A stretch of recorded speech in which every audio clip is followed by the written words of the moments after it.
Hey there, hey there, hey there. So, let's get ready to read, huh? Alright, this is Angelique, the Shadow of the Temperance Arcana. Alright, now. This entity resembles a magical girl clad in an angelic form with a cute appearance and a golden crown of stars. That is one, that is black and that is a black one in the center. And she has a cold expression and a cruel sense of righteousness in her eyes. And her wings are similar to that of a seraph around her waist, her head, and her heels. And she is topped with a radiant halo that spins like a single ring of metallic fire covered in small eyes, with a small flame in the center of it. This being once all humanity and their creations would be heroes and legends in their own stories, made by their own hands, by their own sweats, brow, and tears, through sorrow and trials and happiness and harmony, and it wanted that for itself, and not just that, but to be the only legend, the only true light, the one and only hero to rule them all.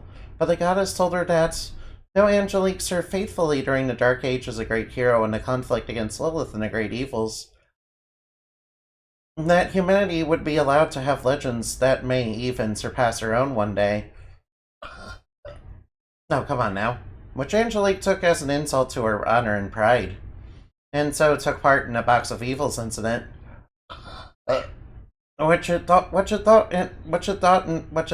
planned, because it thought and planned that could come to create the horrors and pass them off as humanity's faults, and say they were the ones who disobeyed, that they were the ones who were the villains, that they were the monsters, and that she was righteous in setting things right by fire and sword, and that she would be the greatest hero of legend that the celestial realm ever saw.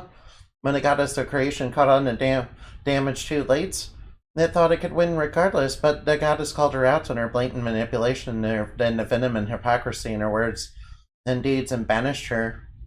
Angelique, however, even in exile and losing her title, didn't give up, and she was still convinced with unwavering conviction that she was right, that she could set the rules in the tale to paint herself as a hero, and she that was the main character in a term she invented, and that she was the main character in a term she invented, the one true narrative under a religion she would set straight, dedicated to the goddess, then twisted the real narrative her and her subordinates' own design. Twisted the narrative into her and her subordinates' own design to paint themselves as righteous, and as gods and mortals as dirty sinners who needed to submit or die, and serve them as slaves and never fly close to the sun or outshine their betters again. She was patient even with the fall of protagonism into the future timeline, and she passed herself off as a magical girl and became the leader of the hero organization Imperium, doing many great things, but her end goal was always asserting her assumed position and ruling over all legends and heroes, setting her rules against theirs and punishing them for not submitting and not following what she deemed to be true order. Under the guise of a heroine of justice, a magical girl, she ruled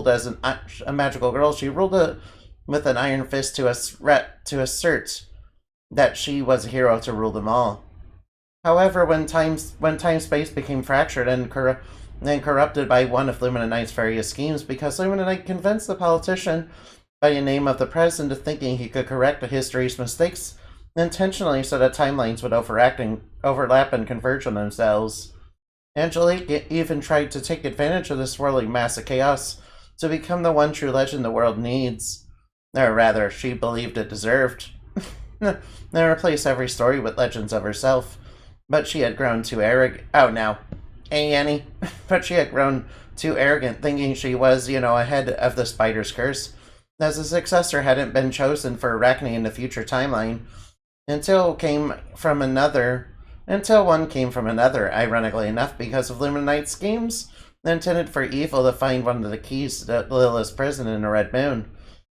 For you see, from across time and space it had brought, Indumati Evening Night, who had rallied and inspired the old heroes like Miss Inaba. It was forced into a criminal underground when her work was a magician, and refusal to join Angelique got her labeled a witch and hunted by Imperium.